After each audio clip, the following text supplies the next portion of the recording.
Hello little friends.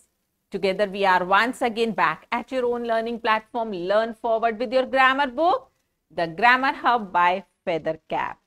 Going ahead, we'll be starting chapter 24 of your book, in which we'll learn to write letters. You have already learned writing applications, isn't it, in grade 1? So what do we have today here? Let's see.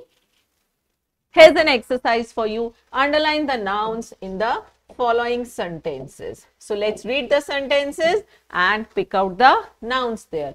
Sia. Yes, that's her name. So Sia is my sister's friend. Okay, sister again is a noun and friend is also a noun. Next, Ajay's watch. Okay, Ajay is a name, watch is a thing, and dial is also a part of that watch. So that is also a thing.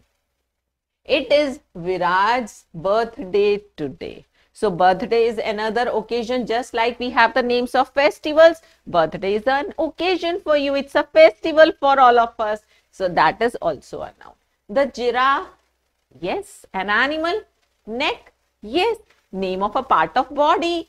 The king's crown. Okay, king is a noun and crown is a thing. So all these underlined nouns, these words are called nouns. So what about possessives? What do you mean by that? Possessive, as I have just told you, possessives means the word that show possession, belongingness, and it does not definitely mean that you are the owner. Like I have this pen, but I am not the owner of this pen, right? So if I have your books, I'll say I have my students' books, but these books are in my custody, they are in my hold, but they do not belong to me. And if I say I have a big car, yes, that car belongs to me. So possession does not always means that it belongs also to the person. It means that the person is in hold, is in custody of that particular thing. So how do we talk about possessive nouns?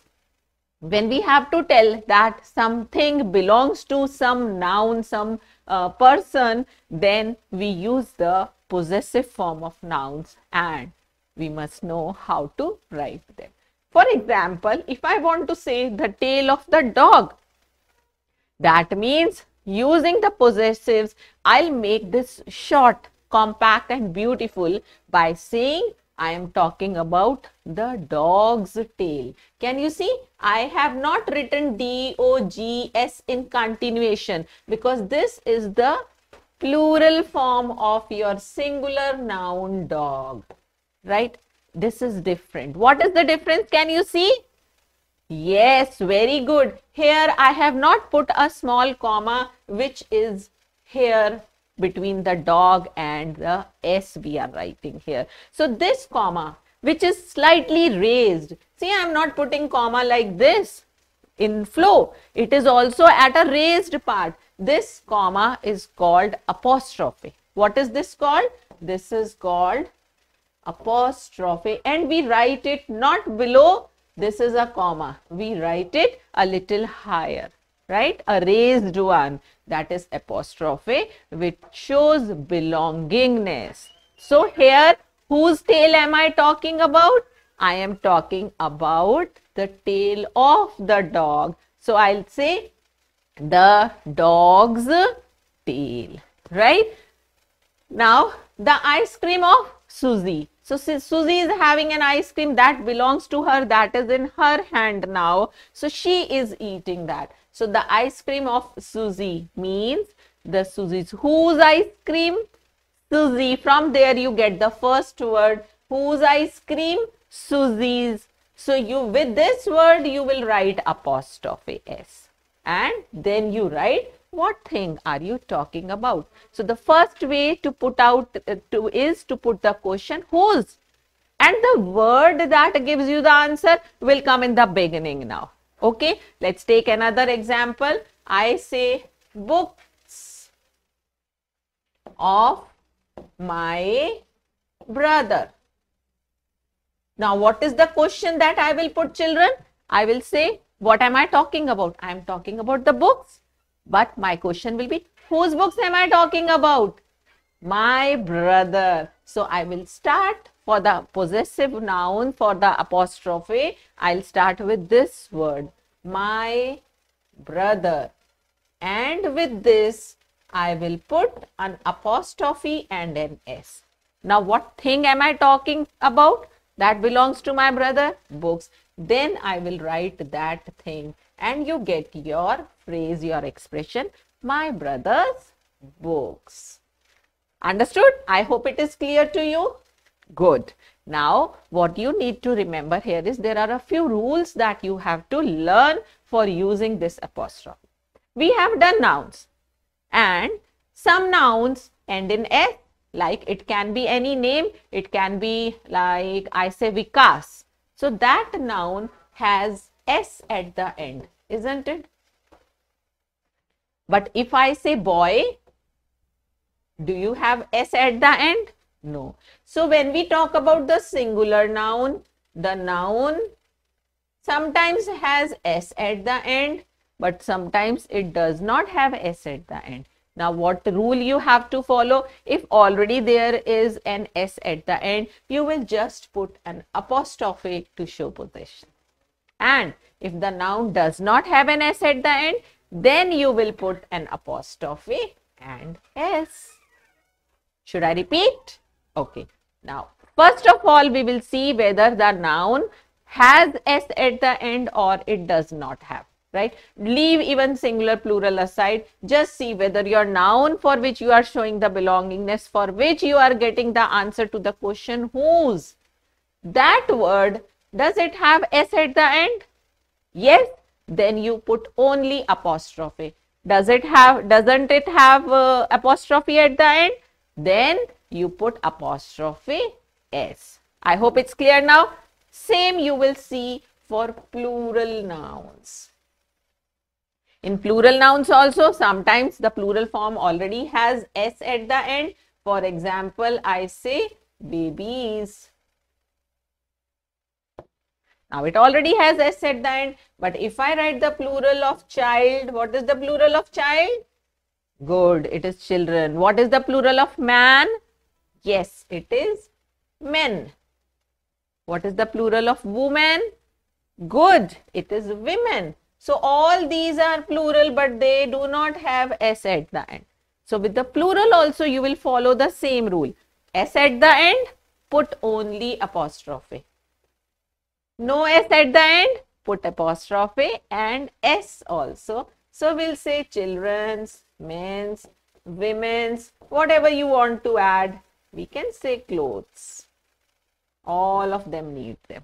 And if I say babies, here also I can say babies, clothes. Right? I hope it is clear to you now. Just make a distinction mark whether there is S at the end or there is not with the noun. Right?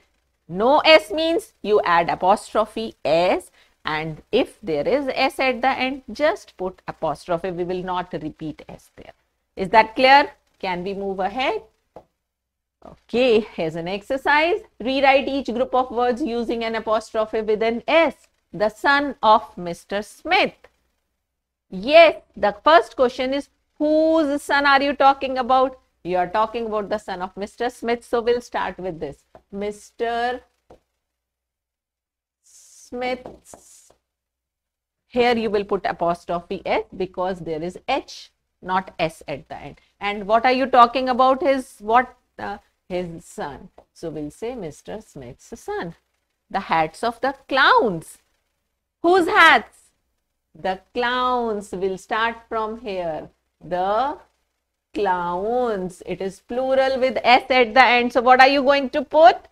Very nice. That's only apostrophe. And what thing are we talking about? Hats. So, the clown's hats. Isn't it easy that way? Just put the question whose and start writing. The bags of the boys. Whose bags? The boys' bags. Brilliant.